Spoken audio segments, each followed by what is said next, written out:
ತ್ರಿವರ್ಣ ನ್ಯೂಸ್ನ ವಿಶೇಷ ಕಾರ್ಯಕ್ರಮಕ್ಕೆ ಸ್ವಾಗತ. ನಾನು ಪವಿತ್ರ ಗೌಡ. ಒಂದಲ್ಲ ಎರಡಲ್ಲ ನೂರಲ್ಲ ಬರೋಬ್ಬರಿ 286 ದಿನಗಳ ಕಾಲ ಬಾಹ್ಯಾಕಾಶ ಕೇಂದ್ರದಲ್ಲಿ ಇಬ್ಬರು ಗಗನಯಾತ್ರಿಗಳು ತಮ್ಮ ದಿನಗಳನ್ನ ದೂಡಿದ್ದಾರೆ. ಇದೊಂದು ಸುದೀರ್ಘ ಅವಧಿ. 8 ದಿನಕ್ಕೆ ಅಂತ ಹೋದವರು 286 ದಿನಗಳ ಕಾಲ ಅಂತಾರಾಷ್ಟ್ರೀಯ ನಿಲ್ದಾಣದಲ್ಲಿ ಇದ್ದು ಬಂದಿದ್ದಾರೆ. ಆತಂಕದ ದಿನಗಳನ್ನ ಕಳೆದಿದ್ದಾರೆ. ಹಾಗಾದ್ರೆ ಈ 286 ದಿನಗಳಲ್ಲಿ ಏನೆಲ್ಲ ನಡೆಯಿತು? ಸುನಿತಾ ವಿಲಿಯಮ್ಸ್ ಹಾಗೂ ಬಚ್ ವಿಲ್ಮೋರ್ ಅವರ ಬಾಹ್ಯಾಕಾಶ ದಿನಗಳು ಹೇಗೆಲ್ಲ ಇದ್ವು ಅನ್ನೋದನ್ನ ನೋಡೋಣ.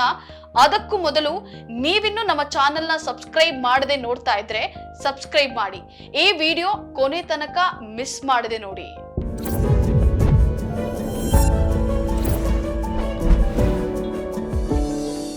ಪ್ರಿಯ ವೀಕ್ಷಕರೇ, 2024 ಜುಲೈ 5ನೇ ತಾರೀಕಿಗೆ ಸುನಿತಾ ವಿಲಿಯಮ್ಸ್ ತಮ್ಮ ಗಗನಯಾತ್ರೆಯನ್ನ ಆರಂಭ ಮಾಡ್ತಾರೆ.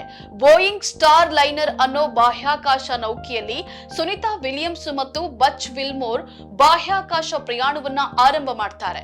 ಜೂನ್ 6, 2024ನೇ ತಾರೀಕಿಗೆ ಸುನಿತಾ ವಿಲಿಯಮ್ಸ್ ಇದ್ದ ಬಾಹ್ಯಾಕಾಶ ನೌಕೆಯಲ್ಲಿ ಹೀಲಿಯಂ ಲೀಕ್ ಆಗಿ ಥ್ರಸ್ಟರ್ಸ್ ಗಳ ಹಿಡಿತ ಕಟ್ ಆಗ್ಬಿಡುತ್ತೆ. ಅದೇ ತಿಂಗಳು 12ನೇ ತಾರೀಕು ಸುನಿತಾ ವಾಪಸ್ ಬರೋ ಅವಧಿಯನ್ನ ನಾಸಾ ಅನಿರ್ದಿಷ್ಟಾವಧಿಗೆ ಮುಂದೂಡಿ ಬಿಡುತ್ತೆ. ಇಲ್ಲಿಂದಲೇ ಸಮಸ್ಯೆಗಳು ಶುರು ಆಗ್ತವೆ. ಆಗಸ್ಟ್ 7ನೇ ತಾರೀಕಿಗೆ ಸುನಿತಾ ಸ್ನಾಯು ಮತ್ತು ಮೂಳೆ ಸಮಸ್ಯೆಗಳಿಂದ ಬಳಲ್ತಾ ಇರೋದು ಕಂಡು ಬರುತ್ತೆ. ಫೆಬ್ರವರಿ ಹೊತ್ತಿಗೇನೆ ಸುನಿತಾರನ್ನ ವಾಪಸ್ ಕರ್ಕೊಂಡು ಬರೋ ಯೋಜನೆ ಸಿದ್ಧವಾಗಿತ್ತಾದ್ರೂ ಅದು ಸಕ್ಸಸ್ ಆಗಿರೋದಿಲ್ಲ. 2024 ಸೆಪ್ಟೆಂಬರ್ 6ನೇ ತಾರೀಕು ಸ್ಟಾರ್ ಲೈನರ್ ಅಂತಾರಾಷ್ಟ್ರೀಯ ಬಾಹ್ಯಾಕಾಶ ನಿಲ್ದಾಣದಿಂದ ಖಾಲಿ ಹೊರಟು ಮೆಕ್ಸಿಕೋದಲ್ಲಿ ಲ್ಯಾಂಡ್ ಆಗುತ್ತೆ. ಅದೇ ತಿಂಗಳು 12ನೇ ತಾರೀಕು ಮತ್ತಿಬ್ಬರು ಗಗನಯಾತ್ರಿಗಳ ಜೊತೆ ಸ್ಪೇಸ್ ಎಕ್ಸ್ ಕ್ರೂ ಮಿಷನ್ ಉಡಾವಣೆ ಮಾಡಲಾಗುತ್ತೆ. ಸೆಪ್ಟೆಂಬರ್ 29ರಂದು ಬಾಹ್ಯಾಕಾಶ ಕೇಂದ್ರಕ್ಕೆ ಈ ಸ್ಪೇಸ್ ಎಕ್ಸ್ ಡ್ರ್ಯಾಗನ್ ತಲುಪುತ್ತೆ. ಅಕ್ಟೋಬರ್ 31ಕ್ಕೆ ಬಾಹ್ಯಾಕಾಶದಿಂದ ಈ 4 ಜನ ಮಾರ್ಚ್ನಲ್ಲಿ ಮರಳೋದಾಗಿ ಘೋಷಣೆ ಮಾಡಲಾಗ್ತದೆ. ಇನ್ನು ವಿಶೇಷವಾಗಿ ಡಿಸೆಂಬರ್ 8ಕ್ಕೆ ಸುನಿತಾ ವಿಲಿಯಮ್ಸ್ ಸ್ಟೂಡೆಂಟ್ ಜೊತೆ ಬಾಹ್ಯಾಕಾಶದಿಂದಲೇ ತಮ್ಮ ಎಕ್ಸ್ಪೀರಿಯನ್ಸ್ ಹಂಚಿಕೊಳ್ತಾರೆ. 2025 ಜನವರಿ 30ಕ್ಕೆ ಸುನಿತಾ ವಿಲಿಯಮ್ಸ್ ಬಾಹ್ಯಾಕಾಶ ನಡಿಗೆಯನ್ನ ಕೈಗೊಳ್ತಾರೆ. 2025 ಮಾರ್ಚ್ 14ರಂದು ಅಂತಾರಾಷ್ಟ್ರೀಯ ಬಾಹ್ಯಾಕಾಶ ನಿಲ್ದಾಣಕ್ಕೆ ಕ್ರೂ 10 ತನ್ನ ಪ್ರಯಾಣವನ್ನ ಆರಂಭ ಮಾಡುತ್ತೆ. ಮಾರ್ಚ್ 16ರಂದು ಭಾನುವಾರ ಮಧ್ಯರಾತ್ರಿ ISSಗೆ ಕ್ರೂ 10 ತಲುಪುತ್ತೆ. ಮಾರ್ಚ್ 18ರಂದು ಸುನಿತಾ ವಿಲಿಯಮ್ಸ್ ಸೇರಿ 4ರೊಂದಿಗೆ ಸ್ಪೇಸ್ ಎಕ್ಸ್ ಡ್ರ್ಯಾಗನ್ ಬಾಹ್ಯಾಕಾಶ ನಿಲ್ದಾಣದಿಂದ ಹೊರಡುತ್ತೆ. 2025 ಮಾರ್ಚ್ 19ಕ್ಕೆ ಫ್ಲೋರಿಡಾದ ಕರಾವಳಿಯಲ್ಲಿ ಸುನಿತಾ ಇದ್ದ ಡ್ರ್ಯಾಗನ್ ಲ್ಯಾಂಡ್ ಆಗುತ್ತೆ.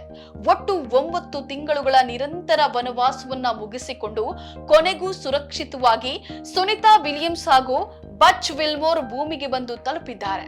ನೋಡಿ, ಈ ಇಬ್ಬರು ಗಗನಯಾತ್ರಿಗಳು ಬಾಹ್ಯಾಕಾಶದಲ್ಲಿ ತುಂಬಾ ದಿನಗಳಿಂದ ಇದ್ದು ಭೂಮಿಗೆ ಹಿಂದಿರುಗಿ ಬಂದಿರೋ ಕಾರಣ ಇಲ್ಲಿನ ಗುರುತ್ವಾಕರ್ಷಣೆಗೆ ಹೊಂದಿಕೊಳ್ಳೋದು ಕಷ್ಟಕರ. ಅಷ್ಟೇ ಅಲ್ಲ, ಬರೋಬ್ಬರಿ 9 ತಿಂಗಳುಗಳ ಕಾಲ ಅವರು ನಡೆದಾಡದ ಕಾರಣ ಅವರಿಗೆ ಸದ್ಯಕ್ಕೆ ಸುಲಭವಾಗಿ ನಡೆಯೋದಕ್ಕೆ ಸಾಧ್ಯವಾಗೋದಿಲ್ಲ. ಅದಕ್ಕಾಗಿಯೇ ಎಲ್ಲಾ ಗಗನಯಾತ್ರಿಗಳನ್ನ ಎತ್ತಿಕೊಂಡು ಸ್ಟ್ರೆಚರ್ ನಲ್ಲಿ ತಂದಿರೋದು ಕಂಡು ಬಂದಿದೆ. ಕ್ಯಾಪ್ಸೂಲ್ ನಿಂದ ಹೊರಬಂದ ಬಳಿಕ ಸುನಿತಾ ವಿಲಿಯಮ್ಸ್ ಮತ್ತು ಬುಚ್ ಅವರನ್ನ ಸ್ಟ್ರೆಚರ್ ನಲ್ಲೇ ಸ್ಪೇಸ್ ಎಕ್ಸ್ ನ ಹಡಗಿಗೆ ಕರೆದುಕೊಂಡು ಹೋಗಿದ್ದಾರೆ. ಅಲ್ಲಿ ಆರೋಗ್ಯ ತಪಾಸಣೆಯನ್ನ ಮಾಡಿದ್ದಾರೆ. ಇದಾದ ನಂತರ ಅವರನ್ನ ಹೂಸ್ಟನ್ಗೆ ಕರೆದೊಯ್ಯಲಾಗ್ತದೆ. ಅಲ್ಲಿ ಫೈರ್ ಸರ್ಜನ್ ಅವರ ವೈದ್ಯಕೀಯ ಪರೀಕ್ಷೆಯನ್ನ ನಡೆಸ್ತಾರೆ. ತಜ್ಞ ವೈದ್ಯರ ತಂಡ ಕೆಲವು ದಿನಗಳವರೆಗೆ, ಅಂದ್ರೆ ಅವರು ಸಾಮಾನ್ಯ ಸ್ಥಿತಿಗೆ ಬರುವವರೆಗೂ ಅವರ ಮೇಲೆ ನಿಗಾ ಇಡುತ್ತದೆ. ಬಾಹ್ಯಾಕಾಶದಲ್ಲಿ ದೀರ್ಘಕಾಲ ಉಳಿಯೋದ್ರಿಂದ ಗಗನಯಾತ್ರಿಗಳು ಭೂಮಿಗೆ ಹಿಂದಿರುಗಿದಾಗ ಗುರುತ್ವಾಕರ್ಷಣೆಗೆ ಹೊಂದಿಕೊಳ್ಳಲು ಸಮಯವನ್ನ ತೆಗೆದುಕೊಳ್ತಾರೆ. ಇದಲ್ಲದೆ ಬಾಹ್ಯಾಕಾಶದಲ್ಲಿ ಉಳಿಯೋದ್ರಿಂದ ಮೂಳೆಗಳು ಕುಗ್ಗುತ್ತವೆ, ಪಾದಗಳ ಅಡಿಭಾಗಗಳು ಮೃದುವಾಗ್ತವೆ, ಅವರ ಪಾದಗಳು ಮಗುವಿನ ಪಾದಗಳಂತಾಗ್ತವೆ.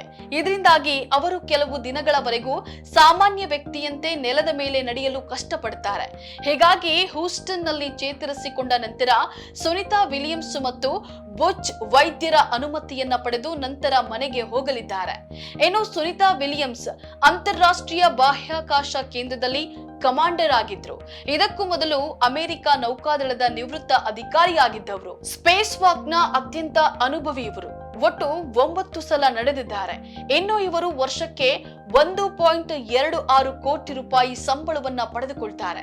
ಇತರೆ ಸೌಲಭ್ಯಗಳ ಜೊತೆಗೆ ಪೂರ್ಣ ಪ್ರಮಾಣದ ಆರೋಗ್ಯ ವಿಮೆಯೂ ಇವರಿಗೆ ಇರುತ್ತೆ. ಒಟ್ನಲ್ಲಿ ಸುನಿತಾ ವಿಲಿಯಮ್ಸ್ ಹೊಸದೊಂದು ದಾಖಲೆಯನ್ನ ಬರೆದಿದ್ದಾರೆ. ಮುಂದಿನ ಪೀಳಿಗೆಗೆ ಅತ್ಯಂತ ಅನುಭವಿ ಗೈಡ್ ಆಗಿರ್ತಾರೆ. ವಾಪಸ್ ಬಂದ ಮೇಲಂತೂ ಅಮೆರಿಕ ಸಂಭ್ರಮ ಪಡ್ತಾ ಇದೆ. ಭಾರತದ ಮೂಲದವರಾದ್ರಿಂದ ರಾಜಸ್ಥಾನದಲ್ಲೂ ಸಂಭ್ರಮ ಮನೆ ಮಾಡಿದೆ. ಸೊ ಫ್ರೆಂಡ್ಸ್, ಇದು ಇವತ್ತಿನ ಸ್ಪೆಷಲ್ ಸ್ಟೋರಿ. ಮತ್ತೆ ಭೇಟಿ ಆಗ್ತಿರೋಣ. ನಮಸ್ಕಾರ.